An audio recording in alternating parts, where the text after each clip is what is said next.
Welcome to Wanna Bet, the daily gambling game show that takes betting seriously, but not much else. Get our favorite plays on the totals, sides, props, exotics, and futures to jump on now. So let's get it started with Jason and Ben. Let's get it started with Jason and Ben. Let's get it started with Jason and Ben. Subject som kere konsolata konsolferino. Let's get it started with Jason and Ben. Let's get it started with Jason and Ben. Hey, welcome to Wanna Bet. Thanks for tuning in. We appreciate it. As always, I'm Jason. That's Ben. We are Wanna Bet. If you're new to the show, we're going to give you our favorite plays we made since yesterday's show. Yeah, we do this 7 days a week. Sometimes we do it twice in a day, depending on our schedules. We do our best to give you guys the plays that we believe in the most that we've made across gambling markets in most sports, if not all. First, second, third down, our three favorite plays of the day.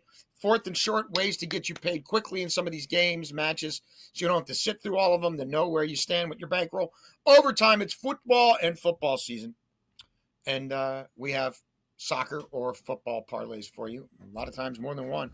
Every single day, smart, calculated, correlated parlays, not crazy stuff. And look, we are totally transparent here at Beltway Ben Hall, and we've got some new props, and I need to use them for the first time. We're giving each other a red card. The show gets a red card for yesterday. I'm going to write us up. We got our little referee booklets here. Where's my phone? This is, we are getting a red card for Thursday night football. F. Chip Kelly. Why did we believe in him? Broncos need a punter. Yeah, look, we show our work here. I'm in a funk, period. And we did not do what we normally do in NFL standalone primetime windows, which is smash it. We got smashed. Bowers didn't even get 4 targets. I find that hard to believe. You knew they were going to get blitzed. You knew that the tight end should be the hots. Mayer got his. Bowers, it's crazy. Comes back from injury. Has a huge game. Geno gets blitzed like crazy and only attempts 3 passes to him. The Geno pick, that's baked into the cake. Didn't think that Vegas would score much. Just a hideous game, Ben. A hideous, ugly field position game. Bo Nix can't throw in the wind, I guess. Denver knows how to win. The Raiders are a farce. Chip Kelly is a farce. And I'm staying out of the NHL for a while. Couldn't hit that first period bet. They certainly hit the post, though. Thanks to if I had over 1.5 post hit in the first period, Beltway Ben, between the Sens and the Bees, we would have catched that 10 minutes in. Yeah, right. That was unfortunate. I'll be completely honest on my night. It was a pathetic night. There's no way around it. This is the worst night I've had. I think I just said that the other day. I mean, we're just in a little bit of a spell right now. Confident we'll get out, but it was ass. It was an ass night overall. I mean, there was nothing else to say. Evan Ingram, never really felt good about him. Trey Tucker caught a big pass, didn't do much other than that. We would have cashed the first half, or the first quarter / first half Evan Ingram, Trey Tucker parlay. I had my head down for a second, and I picked my head up to which Trey Tucker's getting tackled. I'm like, please be a catch. Please be a catch, because we needed one first quarter catch. It was an end around. So that was unfortunate. Bradley Beal, he is up there with James Franklin. Don't bet on guys you dislike. That's kind of where I'm at right now. I mean, what an awful, pathetic showing. I mean, everybody on Twitter was grilling him, as they should. It was genuinely pathetic to watch. I was on there with 40 plus for Bowers. Thought he would do more. I also gave out Sutton's receiving by itself. I gave out Bo Nix 2+ passing touchdowns. That looked horrendous. So yeah, it was just it was an ugly game. And I give out a lot of props. Not a good night to give out props at all. Yeah. Look, that's collectively. Usually, when one of us is really down, the other one has a good night. It's rare that we're both scheisse. We were both scheisse last night. That's a little tease. Yeah, we've got some Bundesliga. Die Bundesliga coming up in this show. All right, let's get to our bets. of today and some of these, again, through the weekend, especially in the soccer markets. A lot of early starts on on Saturday, and wanted to give some of them out now. But we're going to start with college football tonight. Memphis is now up to about a 3.5-point favorite at home against Tulane. Give me the Memphis Tigers to win by 2.5, minus 146. They're 8-1 against the spread. They are 4-0 against the spread at home. Tulane's been an up and down operation. People are saying the head coach is going to get a job elsewhere. Like, this is a Tulane outfit that lost to UT San Antonio by 22. I just don't trust them as much as I trust Memphis. Both teams have a lot to play for. Both pushing for a conference title, both pushing for bowl recognition. But I feel like people haven't paid enough attention to Memphis and how consistently they've played football and how consistently they've cashed. So I'm willing to pay a little juice here to get them under that field goal, because this, probably is a fairly tight game. But home field has mattered for them. And I like them in this spot, Beltway Ben. First down for you. Yeah, first down. We will go. By the way, real quick, Meatball with that. I do want to play that as well. Don't have Meatball with me. There we go. We do have Meatball. I got here. You covered, brother. Thank you. Absolutely. You I am playing that. I think it's a little bit mispriced. Everybody's still buying Tulane's hype from coming into the year, but they're really not as good as people think. So I do like that a lot. And I like that you move it down to 2.5 because, as you said, field goal game in most college football, you should be good. Here we're going to the NBA, though. Santi Aldama over 6.5 rebounds at plus 100. We went to that market the other day, but instead it was Memphis. Jaren Jackson. You're on Memphis. I'm on Memphis. Memphis again. Right. Yeah, let's stay there. But no, they're facing the Mavs, who are allowing 50.6 rebounds per game. That is the most in the NBA. And you can tell me, well, now Daniel Gafford's back. Nothing's changed the past 3 games since he's returned. Anthony Davis is still out. Anthony Davis can stretch you out. Daniel Gafford cannot. Aldama will be moving around, who he's guarding, but he's aggressive on the glass, where Jaren Jackson, not so much. And we took that sweat just the other night, and he did cash for us, thankfully. But he's not aggressive as Aldama is. It feels like Aldama knows he wants to add to his stats a little bit more aggressive than really anybody they have. Now, Londale, will he play a little bit? Yes, but he's not playing tons of minutes. And neither is Aldama in reality, but a lot of that is because of blowouts. Like, if they're tight down the stretch, Aldama will be on the court. And this matchup should be a tight one, because as bad as the Grizzlies have been, they haven't been any better, right? The Grizzlies the Mavs have been. The Grizzlies don't look any better. I do think we're going to see a tight game here. Aldama should be playing 28 to 32 minutes, somewhere in that range. And if that is the case, plus money is a steal for 7+ rebounds. Excellent. I'm going to the NBA on second down, Beltway Ben.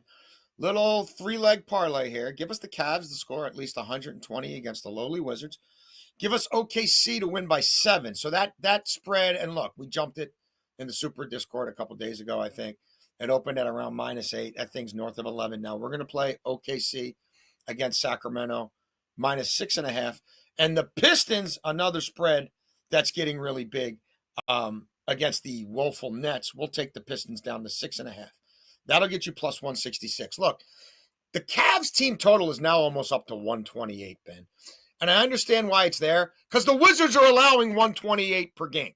Because the Wizards are the worst defensive team in the NBA. Because the Wizards are also 28th in rebounding. But that's a big number, man. And for whatever reason, maybe it's because the Wizards are so crappy defensively and their first quarter numbers were so woeful. Teams are chucking up threes from all over the place against the Wizards, and they're missing a ton of them. And it's affecting their team total. And that could happen again here. And the Cavs are obviously still short of some talent. And the Cavs have been a little wishy-washy themselves with their offensive efficiency from game to game. So, like, Washington's allowed 119 in every game but one. But we're going to take that Cavs total down to 119.5. 30 points a quarter. Like, the Wizards are giving that up to pretty much everybody. And I do think the Cavs will get theirs. Look, OKC has owned Sacramento. They've won the last 6 meetings. They've won them by 6, by 16, by 34, by 21, by 7, by 14. OKC's 8-1 on the season. OKC's covered 3 of their last 4. 7 of OKC's wins this season are by at least 6 points. Sacramento has lost 4 of their last 6. They've lost all those by at least 6. Thunder finally lost a game. Our Blazers took them down. We talked about that on my radio show. We probably should have talked about it here. I did like Blazers money line in that game and played Blazers money line in that game. So I think OKC bounces back here. And then Detroit, again, the Nets are losing by double digits to everybody. We're taking it to 5.5. So that is our second down. Beltway Ben? Yeah, second down. We're going to go to a spot. And I do want to apologize. The way that we do this show, it's like, I really thought I was going to have a lock for you guys. +8 last night. I wake up this morning to see it's dropped to 5.5 at some markets. But it makes sense. I did give it out at 8 on the Super Discord late last night, which you could have found if you shopped around. Just like 6. If you look around, there is still 6 out there at -110, or at least there was at noon. Georgetown, to me, I don't think they're being priced fairly in this matchup. Like, Jason and I are both Terps fans. I am a massive Terps fan. Every year, I'm always bought in. This year, I was at their game against Coppin. Right. And this year, I'm just not fully buying what the Terps have. I like Georgetown +6 at -110. Could Buzz get them playing good basketball towards March and sneak them into the tournament? Maybe. But this is early on. These guys are still getting used to playing with each other. Coppin State and Georgetown are two different teams. Now, you can tell me the same thing about Georgetown and Morgan State. I get that. Or Maryland and Morgan State. When you look at what Georgetown has, Langston Love, the number moving, I don't know if it fully told me he was back, but he's questionable all week, didn't play in the Morgan State game. I think he'll be back tonight. Even if not, I'm not too worried. KJ Lewis, great transfer from Arizona. He's one of the better defensive players in the country. He can score it. He brings energy. He's a mismatch for what the Terps have. Malik Mack, he has the Terps tattoo on his hand. Willard didn't want to bring him in, so he ends up going to Georgetown, stays home after a year at Harvard where he was one of the best players or best scorers in the country. DHS transfers there. Now with DHS, we know what he is as a Terps fan, right? He wasn't very good. There were high expectations. Couldn't make a shot. 5-star. Borderline 5-star. It was a lot of confident issues. Like, we saw the peaks of DHS. Like, he could have been very good, but there was a confident issue there.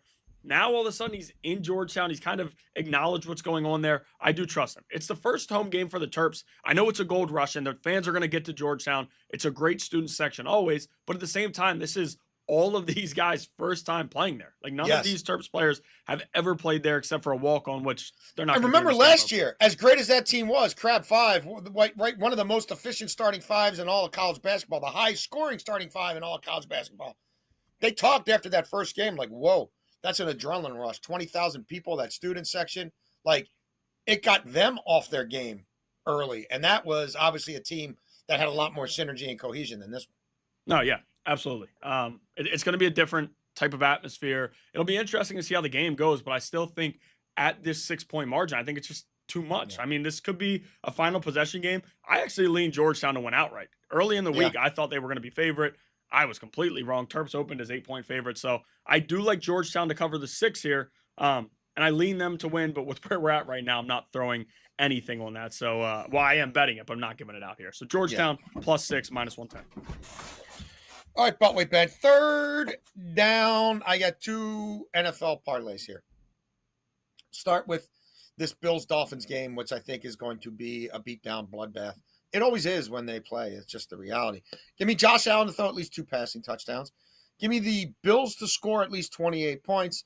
And Allen to throw for at least 225 passing yards.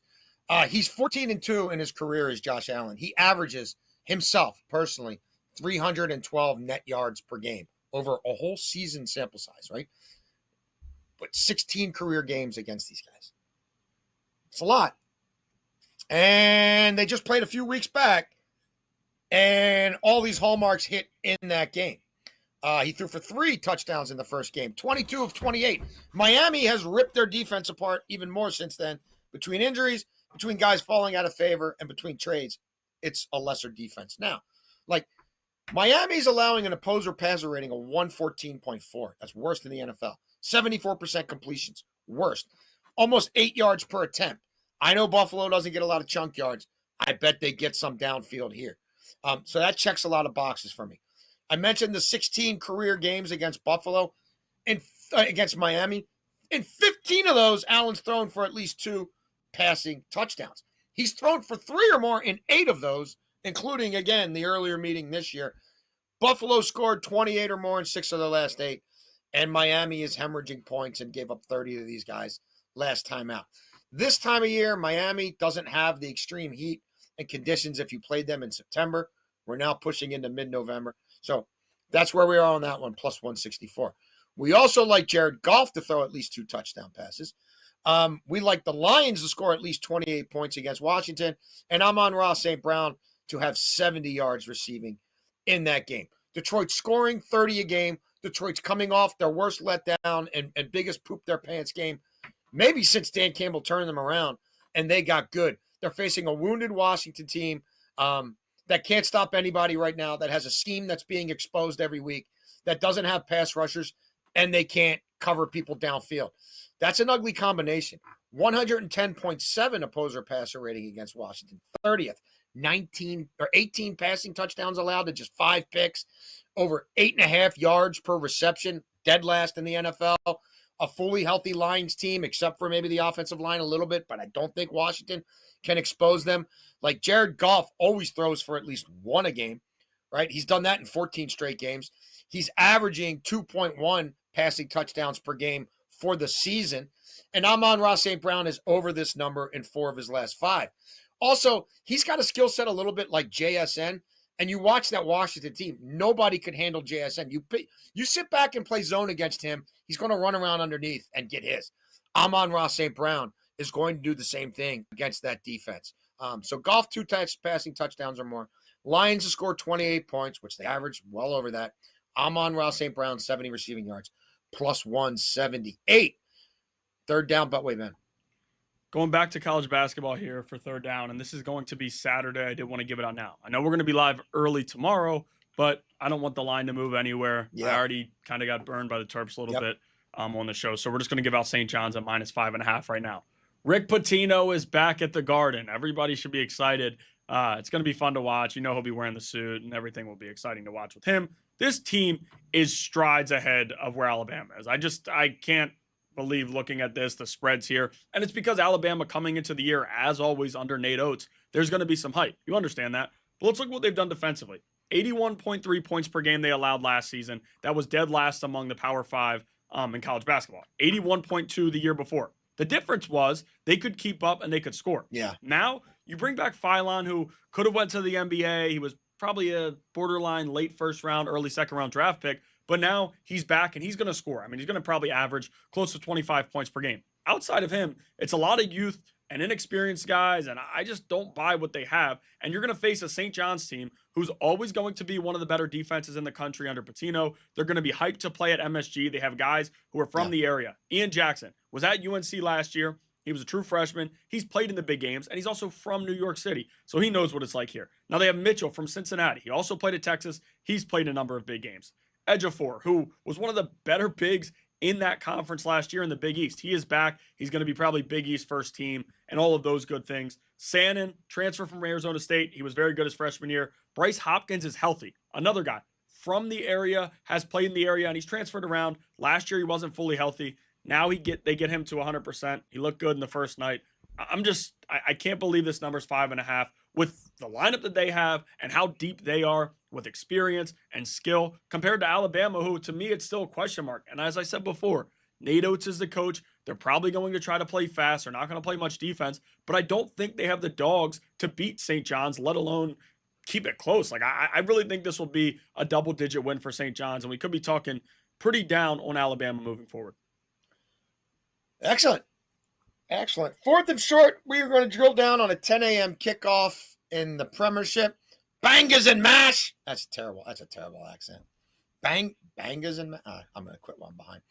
Look, we continue to attack West Ham, the Hammers, in the first half of games in a bunch of different ways. Why? Because they concede goals and crazy things happen in the first half of their games, and we've been cashing on it. So give us Burnley and West Ham to combine for over 1.5 goals in the first half. West Ham have conceded first in 8 of their 10 Premiership games, almost all in the first half. Burnley have conceded first in 7 of their 10 Premiership games, almost always in the first half. Burnley have allowed 9 first-half goals already in the Prem. The Hammers have given up 10. You look at the Hammers at home. 5 home games. They scored 9 total goals scored in those 5 home games, so almost 2 a game. What happens when Burnley goes on the road in the first half? 9 total goals scored in those 5 road games. I think both teams are going to like their matchup. Both are going to think they can score on the other. That's probably true. The football gods were certainly with the hammers in the match against Sunderland. They get a howler that the Sunderland keeper allows. They get an ugly own goal, but it gives them a little bit of confidence. And again, these are the types of sides that if you can't beat relegation fodder like Burnley, sorry, JJ Watt, then you're in trouble.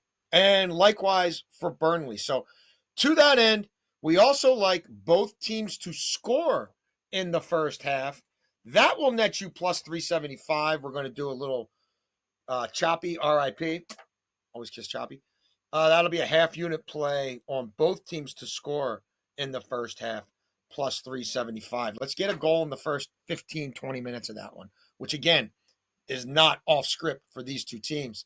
And away we go. Bangers and mash. Was that better? I feel like that was my best one, but it's still. Yeah. Do you want to card me on that? I'm going to yellow card myself. Yeah, we could. We got to get those WannaBet stickers. We got to get the WannaBet stickers to put on here. Also, get away to put one on here too, like right on the board. Yeah. No, we'll order the stickers in bulk. I will write down bangers and mash.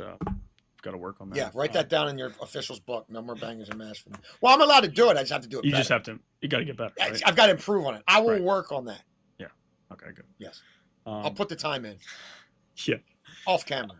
Right, and then once we'll test it out off camera, work out. Right before the show, and then we'll see if I'm an Oshlock or Scheisse when I do it for real. Right, because you've got those ones down. Those aren't the issue. It's just yeah. Hast du Ungar? Yeah. Hund. Dog. Yes. Got that. But I got a Bundesliga trivia question coming up for you in overtime. So get your thinking cap on. Oh, Jesus. Don't make me. If you don't get it right, I'm going to red card you. Just so you know. Cards are coming out fast and furious now. Cards are everywhere. The debut, they're everywhere. I like that. Yeah. But no, we're going to go to the NBA here. And like the past few days, we've given out just for fourth and short and overtime. We've been on more. But I want to get back into the swing, into where we're supposed to be when I start giving out more again. Hopefully by Sunday we can do that, because I do like giving out a number of NFL parlays on Sunday, and we've had success doing it. But here we're going to go with the parlay for the fourth and short. Jared Allen, Paolo Banchero, both 2+ first quarter rebounds. Jared Allen's facing off with the Wizards. They're allowing the third most rebounds in the NBA. Now, Cade Cunningham, 2+ assists, first quarter assists. He's doing this regularly. He's over this in a lot of, like, all of these guys have done this in almost every game. Paolo Banchero's done it in every game, and he gets us to a good spot. Well, and they're playing the Nets, so. Right. And Kevin Durant, like, this is a matchup with San Antonio. He knows that area well from college. It's a big-time matchup. It's the Emirates Cup, all of that going on. I do expect KD to do what he's done in every game. Like, nothing has changed for this matchup. So, again, for the listeners, Jared Allen, Paolo Banchero, both 2+ first quarter rebounds. Cade Cunningham, 2+ first quarter assists. And Kevin Durant, 5+ first quarter points. And we're getting plus 118 on that. That's it for fourth down? Yep. All right, I got to see it. Hopefully I don't regret doing this. I forgot one of my props. I feel like it's been better luck. When I've. Oh, there we go.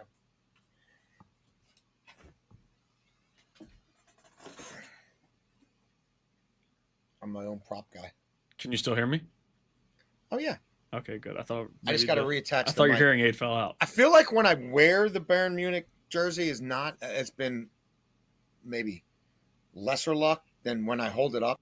Okay. Did we lose you?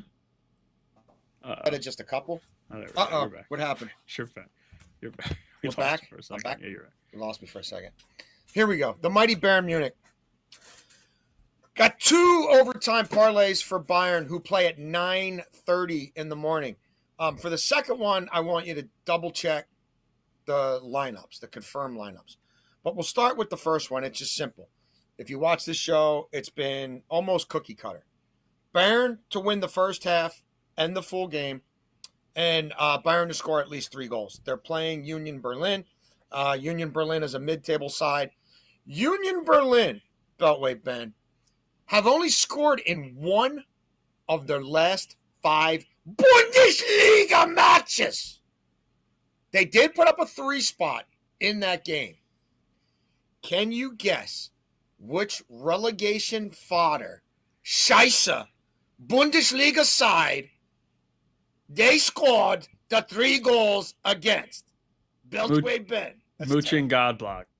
Borussia Mönchengladbach. Nice. Yeah. I had them. Yeah. Good. So we got that going for us. If you haven't been paying attention, Bayern's running away with the league domestically. They played their 7 starters sat against Leverkusen. They still won, no problem. I'm not sure what Vincent Kompany's going to totally do with his lineup here, but I do know that they're scoring almost 4 goals a game in the Bundesliga. They've led it to half in every Bundesliga match. They've scored at least 3 in every Bundesliga match except for 1, and they're averaging damn near 4 a game. Again, they score first in every Bundesliga match. They lead it to half in every Bundesliga match, except for 1, which was the Mönchengladbach game when they played nobody, and then they scored 3 in the second half anyway, and Kane had none of them. So that's where we are. Now, this second one, double overtime, Bayern -2, Harry Kane, hot trick, Harry Kane, at least 2 goals. So Bayern wins by 2. We push that side of this parlay, but we think they can win by more than 2. Look, wait for the lineup to come out. There's a couple caveats here. So we're not playing this officially unless the confirmed starters come out, which should happen around 90 minutes before kickoff tomorrow. If Harry Kane is starting, and Harry Kane is starting in the advanced forward spot as a target forward with 3 midfielders playing behind him, then we're on this. If Nicholas Jackson is starting in that spot and Harry Kane is a false 9 behind him, then we're not making this bet, okay? So that's the parameters. But if he's in his normal spot, where he's got Elise feeding him from the right, and he's got Diaz feeding him from the left, and he's got Klimovich coming up inside, underneath to feed him through the middle, if that's what we get, then we're on this. And also, if that's what we get, then if he's subbed off early in a blowout and he's got 1, then that means my man Nicholas Jackson's getting subbed on for him, and I think he's good for 1. So, and if you played at Bet365, sub on, you're going to get the 2 goals in that scenario, even if Kane doesn't score them both. So you want to play at Bayern -1 plus the Kane. Under those circumstances, you can do that as well. But this will get you plus 320. Let's go, man. Let's get it done. We haven't cashed on Bayern in a minute. Overtime for you, Beltway Ben. We're going to one play in the NBA for tonight, and we're going to attack the Wizards again. Darius Garland, 5+ assists. Cavs money line, Kevin Durant and Anthony Edwards, 20+ points. Now, Darius Garland's number is 5.5. You could make me down for a 1 unit play on that. I didn't want to go extra tonight again, because when you're in a spell, you try to save yourself and be smart. But I do think even with the minutes, like he played 28 minutes in his first game back. So it's not like they're holding him to 20 minutes like some of these older vets who have been hurt. Garland played 28 minutes. I'd expect him to play that or a little bit north of it again. So over 5.5 assists. I played a regular number before this parlay, 5+. Cavs on the money line.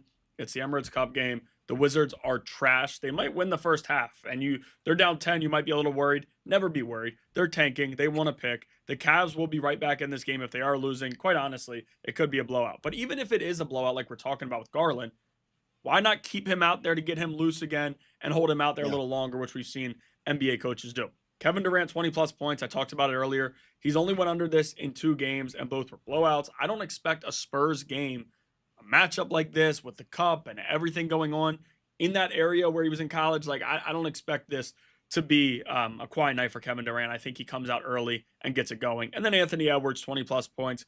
First game back was last game. Is he 100%? I'm not fully sure, but the Utah Jazz can't stop him at 75%, let alone 100. So I would expect Anthony Edwards to have some success scoring tonight, and you can get all those again. Garland, 5+ assists, Cavs on the money line, KD and Anthony Edwards, 20+ points each at plus 135. There you go, everybody. That's the show. Beltway Ben, again, we show our work at the beginning and end of every show. We are, we both have done better. Both will do better. And that is the nature of the beast. Unfortunately, when you do this 7 days a week and you're involved in as many markets as we are, and you're making as many plays as we are, there are definitely going to be ebbs and flows. Fired up to have domestic football back in England and Germany. We've got a international break ahead. We'll check out some of those friendlies and World Cup qualifiers as well moving forward. All our bets available in real time in the Super Discord there. Ben, we're thinking like 9:30 tomorrow or something like that? Yeah, 9:30. Excellent. 9:30 Eastern tomorrow. Well, you can watch it if you don't 11 want to get up early. You can watch it whenever. Yeah, you can watch it whenever. We'll be live at 9:30 Eastern to get you ahead of the 11 o'clock college kickoffs and soccer, other soccer plays. 11 a.m. on Sunday. We know you want to bet, and we want to bet. Thank you for betting with us. And yes, red card for Thursday Night Football.